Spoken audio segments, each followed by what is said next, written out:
Welcome to my hypnosis practice. I'm Gary Madison and I'm the hypnotherapist that records these hypnosis sessions. Now, over the last few weeks, I've been getting various messages from people asking questions about hypnosis and what it feels like. So I thought I'd share with you a video I recorded a couple of years ago for one of my masterclass training classes. In this video, you'll see me work with a client at my hypnosis practice, during which I'll be explaining what hypnosis is and just removing those common misconceptions.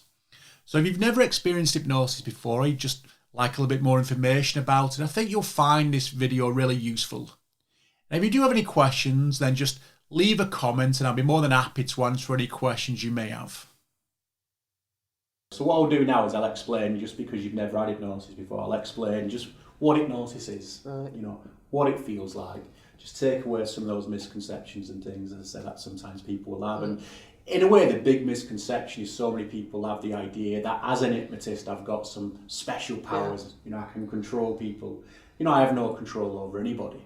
Someone comes in to see me and that person doesn't want to change. Well, it doesn't matter what I do or say, that person isn't going to change because I tell, such and such a body, such and such a thing.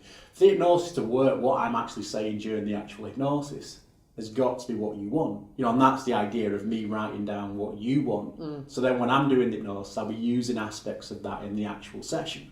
So what I'm saying is in tune with you. So it's like, well, I'm accepting those things. But as I say, hypnosis is not having control over someone. And sometimes where this misconception can come from is it comes from the stage. Yeah. When you look at the stage hypnotist, it looks like the stage hypnotist has control over the people on the stage. Whereas the stage hypnotist hasn't actually got control over those people on the stage. The people on the stage are actually wanting to do that.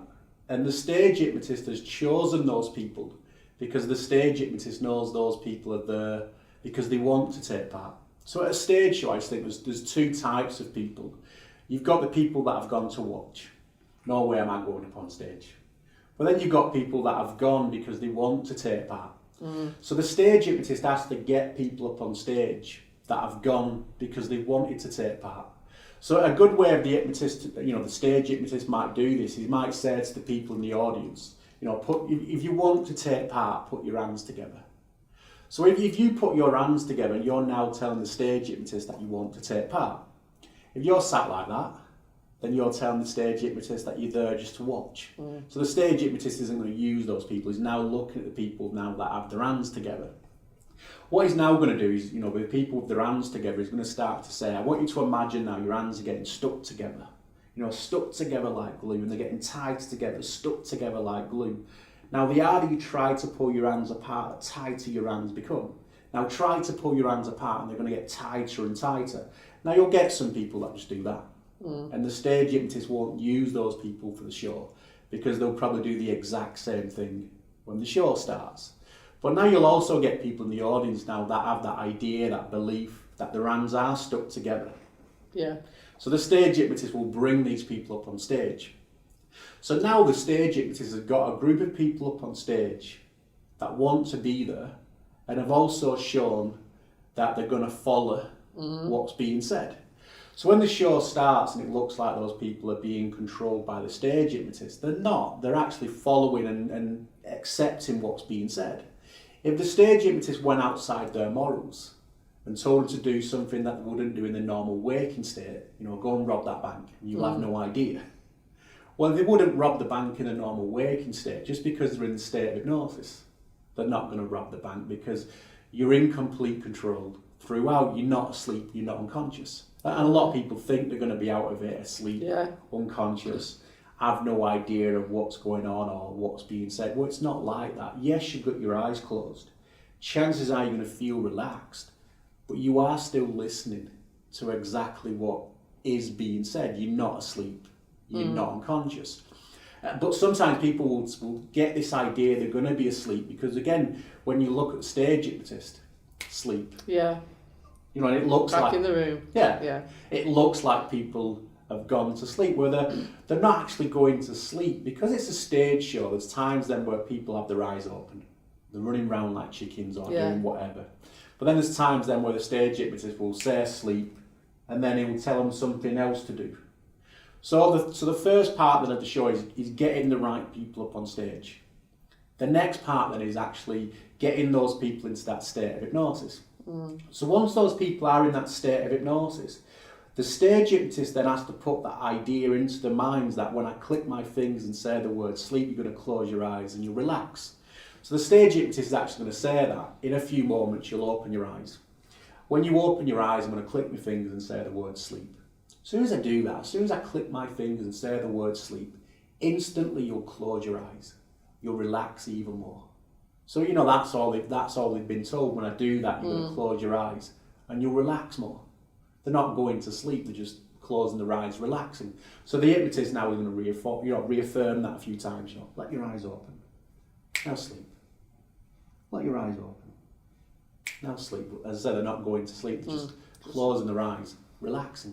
It doesn't even have to be the word sleep the stage hypnotist uses, it could be anything. Yeah. In a few moments you'll open your eyes. When I scratch my nose, you'll close your eyes and you'll relax more. They use the word sleep because when you look at someone who's asleep, that's what they look like. Yeah, they've got their eyes closed and they look relaxed. Hence the reason why they use that term sleep. But I say a lot of people will, when they think about hypnosis, will think about what the stage hypnotist does. And think they're going to be out of, they're not going to be in control, or they're going to be asleep. Where you're in complete control throughout. Yes, you've got your eyes closed, but generally for most people when they come out of hypnosis, I'll ask people afterwards, what did that feel like for you? And for most people when they come out of hypnosis, they'll say afterwards, wow, I felt so relaxed. Just felt, relaxed, just listening and just taking in what you were saying to me. And for most people, that's what hypnosis, generally does feel like. It's just a nice state of relaxation. For some people afterwards, they'll say to me, it was like a weight, had lifted off me. I've had it where people have said, when you was talking about certain things, when you was, saying such and such a thing, I could see that, I could picture myself. When you were saying, I'm going to be healthier, it's like I could see myself being healthier, looking lighter and thinner. So for some people, I'm saying things and in their mind, they're sort of making sense of the things that are being said. Some people might even come out of hypnosis, and when I ask, what was that like for you? I've had those occasions where people have said, it was like I just had my eyes closed, didn't feel relaxed. It was like I had my eyes closed, listening to what you were saying. That's what it was like. Didn't think anything was happening. And sometimes, as I say, I can even get that with people that have come in for hypnosis. And in actual fact, I had it a few years ago where a person had come in for hypnosis. I originally saw this person 3 years previously for stopping smoking, and then as a few years down the line, she come in then for something completely different. So when she come in for this session, we just having then a chat about how she found that first session. What was it like for you? What did it feel like once she'd left? She went, well, the hypnosis was strange for me. She goes, I actually had the hypnosis, left and thought that was a waste of time. And I went, oh right, what made you think that? She goes, well, it was like I just had my eyes closed. That was it. It just felt like I had my eyes closed, listening to what you were saying, didn't think anything was happening. And she goes, when I left, I had the thought, well, that was a waste of time. But she went, well, that was 3 years ago. I've not had a cigarette since. Cool. And that is for some people. Hypnosis can just feel like, for some people it's like they've just got their eyes closed. Some people might even come out of hypnosis and they'll say afterwards, I can't remember much of what you said. Not sure if they fell asleep or not. Yeah. And a lot of times that hasn't happened, a person hasn't fallen asleep. It can be quite normal, it can be quite natural for your mind to drift. Yeah. And you might start thinking about other things. But if your mind drifts, that's fine. Your unconscious mind is still listening, still taking in what's being said. But if your mind does drift and you want to focus on the things that are being said, then bring your attention then back to my voice. And now and again, yes, I'll have someone that will fall asleep. They'll snore all the way through. Right. But even on those occasions where that has happened, it's fine, because the nice thing about hypnosis, and especially the nice thing about using hypnosis for weight, is hypnosis gets to the part of the mind where those weight issues come from, the unconscious part of the mind. And the unconscious mind doesn't sleep. Even when you go to sleep, the unconscious mind still works, still functions. That's why you keep breathing. It's why you dream. That part of the mind is always active. So yes, I've had those occasions where someone has snored all the way through, but you know, it still works. Right. The unconscious mind's still listening and taking in exactly what is being said. And as well, during the actual hypnosis, if for some reason you feel uncomfy, feel free to move. You don't have to stay completely still. Right. You do feel uncomfy, you know, just move, and Yeah. that'll just help you. That means you can just relax even more.